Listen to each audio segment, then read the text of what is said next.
television highlights of the news of yesteryear.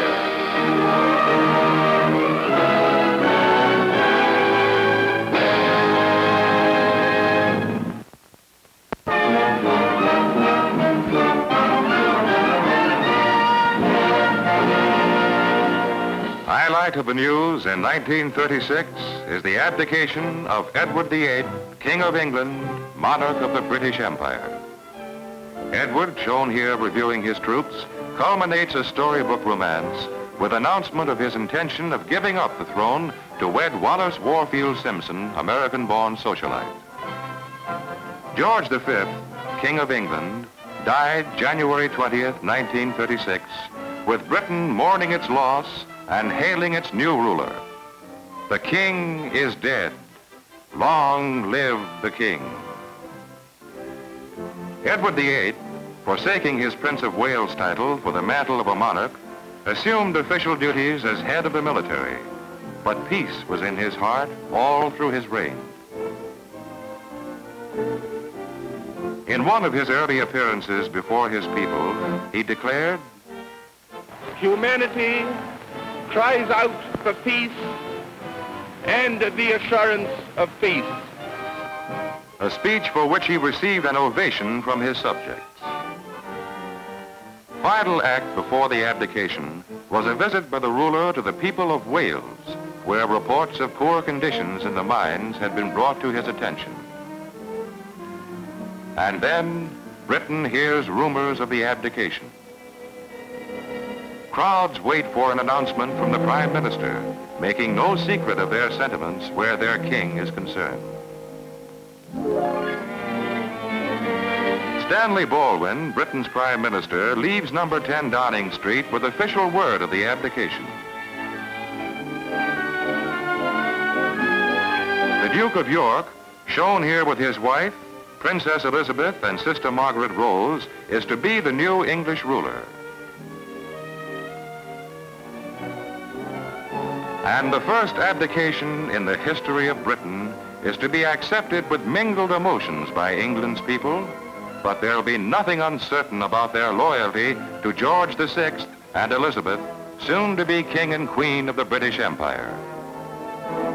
Meanwhile, all Britain waits for the official explanation of the abdication from Windsor Castle, and on December 11th, 1936, Edward prepares to make it. Radio Lynx lands as the world tunes in, and the moment for Edward's talk is here. At long last, I am able to say a few words of my own. This was a thing I had to judge entirely for myself. During these hard days, I had been comforted by Her Majesty, my mother, and by my family. It may be some time before I return to my native land. And now we all have the new king. I wish him and you, his people, happiness and prosperity with all my heart.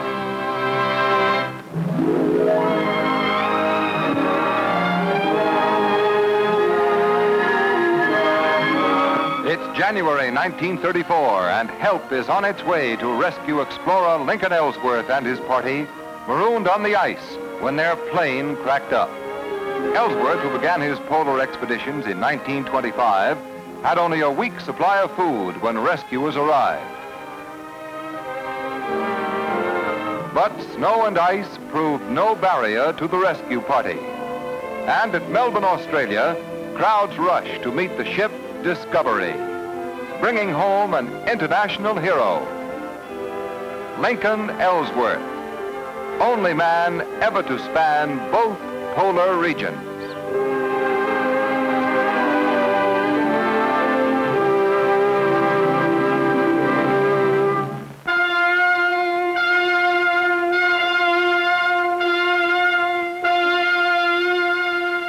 It's 1929, it's Plainville, Connecticut, and Florence Trumbull weds John Coolidge.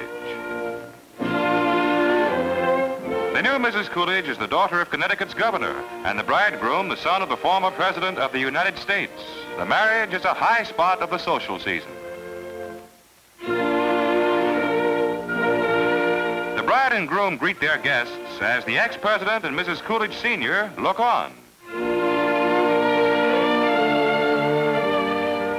Still 1929, and here are Gene Tunney and his wife, the former Polly Lauder.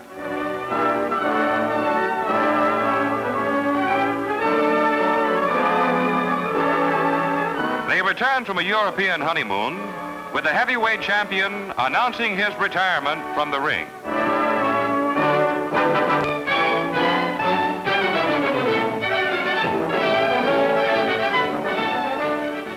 (1926), and Texas is the takeoff territory as the Army Air Service plans a 20,000-mile tour around South America.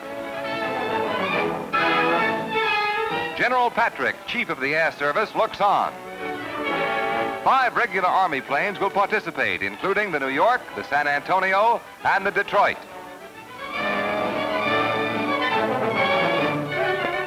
The pontoon-equipped biplanes prepare to take to the skies on the first long-range air expedition ever attempted.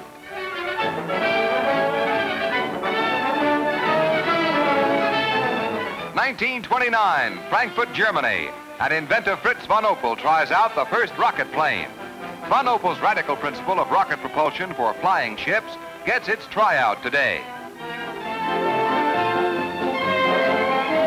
A hint of flying of the future comes as Von Opel's plane takes off, but an early error in construction becomes apparent as the ship is unable to leave the ground.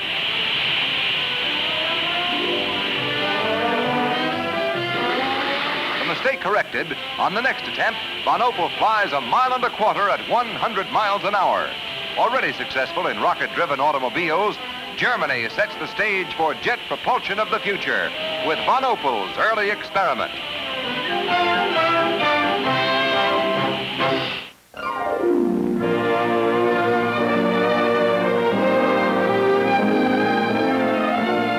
November 1934, and the Bremen is out to beat its own record for an Atlantic crossing. Rough seas prove no obstacle as the German ship steams through the ocean en route from Cherbourg, France to New York. In June of 1933, the Bremen made a trip in 7 days, 17 hours, and 14 minutes, but a world's record is being set on this voyage.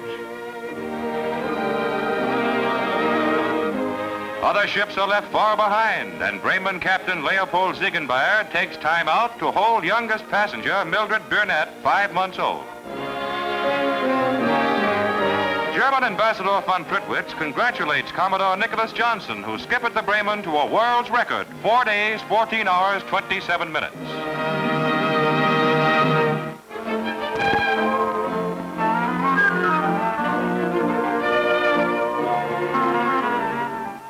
Paris again sets Milady's style in the early 1930s as a Parisian fashion show brings out the latest in feminine attire. The afternoon gown on the left reaches almost to the ankle.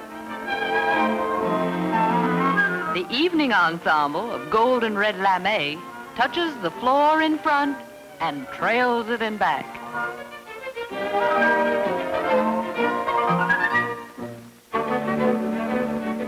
More evening gowns featuring the new higher waistline and a deep V in the back. A girl has to have plenty of backbone to wear these creations.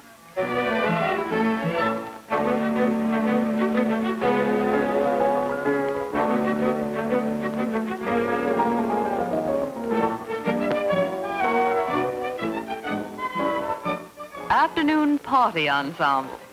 The black tram fan velvet coat is set off by a two-tone collar made of gray and white fox.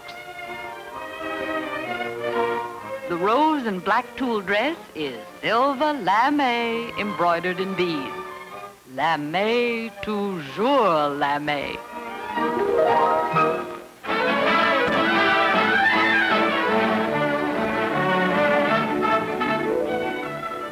Belmont Park, New York in 1923, and $100,000 goes today to the winner of a match race between the international horses Sev and Papyrus.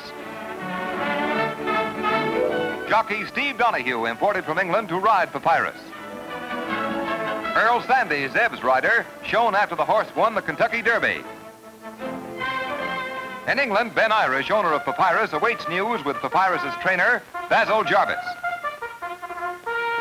The bugle summons the steeds, and the horses walk to the wire. There's a tense moment before the start, and then they're off.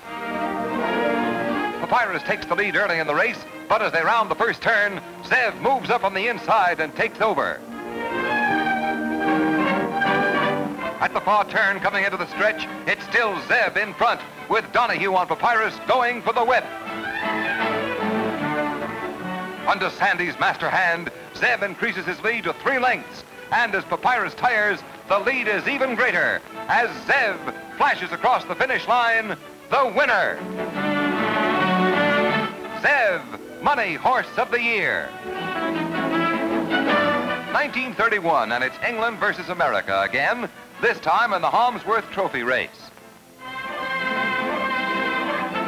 It's Kay Dawn driving Miss England the second, and Gar Wood piloting Miss America the ninth over a 30-mile course. Miss America is in the lead with the English boat second, trailed by Gar Wood's brother in his craft. The finish with Wood speeding across the water to victory. Trailing by several lengths, Miss England flashes across and meets disaster. Kay Dawn is rescued as the capsized Miss England sinks.